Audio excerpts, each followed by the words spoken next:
తినమ్మ వాయనం. పుచ్చుకొని తినమ్మ వాయనం. మమ్మీ నాకే ఎందుకు ఫస్ట్ వాయనం? మా ఇంటి మహాలక్ష్మి కదా అందుకే. Thank you mummy. ఇసినమ్మ వాయనం. తీసుకుంటే నా వాయనం. ఇసినమ్మ వాయనం. తీసుకుంటే నా వాయనం.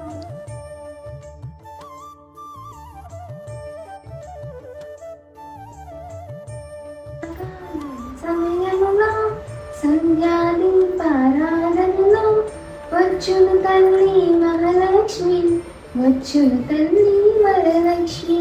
కాళ్ళకి గజ్జలు కట్టింది, మెడలో హారము వేసింది, పిలిచిన వెంటనే పలికింది, అడిగినదంతా ఇచ్చింది. సాయంకాల సమయంలో సంధ్యాదీపారాధనలో వచ్చును తల్లి మహాలక్ష్మి, వచ్చును తల్లి వరలక్ష్మి.